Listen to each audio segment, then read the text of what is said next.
Hi, welcome to the Radio Mechanic blog. This is my very first attempt at YouTube, so this may be a little bit disjointed, and I'm not using much of a camera at this point, just an old Canon CyberShot, so we'll see how it goes. But I wanted to talk today about these counterfeit Fake-0, Chinese counterfeit Hako soldering irons. These sell on eBay for anywhere from $6 to $12 with 8 tips included, with free delivery. Now, the real Hako iron, made in Japan, quality piece, these sell for between $70 and $80. So anybody that buys one of these thinking they're going to get a real Hako from China for $8 is just fooling themselves, because the little guy in China is not going to import this for $60 and then sell it free delivery for $8. It isn't going to happen. Several problems. While it does use the proper 5-pin DIN, the thread is incorrect, and you'll have to jam the thread with great difficulty into the base unit and end up damaging the thread to get it in there. Secondly, the true Hako iron has 4 feet of cable, 4 feet plus of cable, and when you're working from one end of something to the other, you've got plenty of soldering iron cable to work with. Where this counterfeit one will only let you get to about here.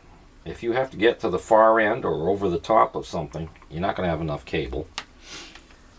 The real Hako has a silicon, nice, soft rubber, won't melt.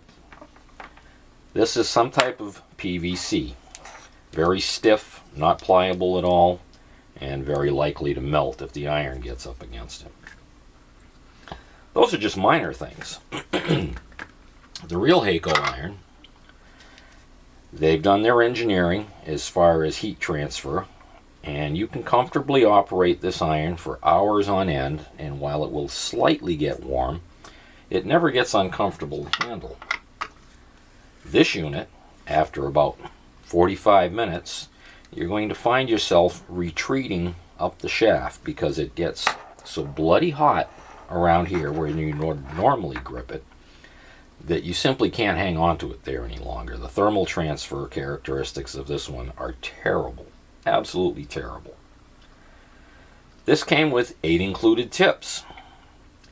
Now the tips on this Hako and on this Weller iron, this one is at least 8 years old and is still in perfect condition. Operates just fine. This one is at least 2 or 3 years old. It is fine. This one has about maybe 4 hours on it. And I'm going to try to get this to focus up close here. This used to be what I call a chisel tip. Some people call them a screwdriver tip. And you may or may not be able to see that the screwdriver tip has completely eroded away to a point. And it is actually concave on the edges, where the metal right along this edge is simply eroding away. This is with about 4 hours of use on, maybe 5. So the tip is virtually disappearing. And if you were to open these up and take a look at the inside, they use standard Hako tips. They do have what looks to be a fairly decent ceramic heating element in there. But the circuit board in here is nowhere near the quality of a real Hako. While it isn't horrible, if you take a look at a real Hako, you'll see there's definitely a difference in the build quality. And where the thermocouple, or the heat sensor, is soldered on, the spring's all rusty. They obviously used some kind of acidic paste to solder this thermocouple, attach it to the spring. Just overall cheesy construction. So the main points, you'll damage your base unit trying to thread it in. You'll find the iron gets way too hot to handle. And the tips will fall apart if you buy them. Do yourself a favor, if you're doing a lot of soldering, Get the real deal. There's no need to cheap out on a soldering iron that you're going to be using day in, day out for any number of years. And while I'm talking about tips eroding, I've seen some videos lately where people say that these sponges damage a soldering iron tip. I disagree. This tip, as I said, has to be 8 years old. The secret to keeping the tips intact: one, keep your sponge sopping wet. You can see the water coming to the surface here.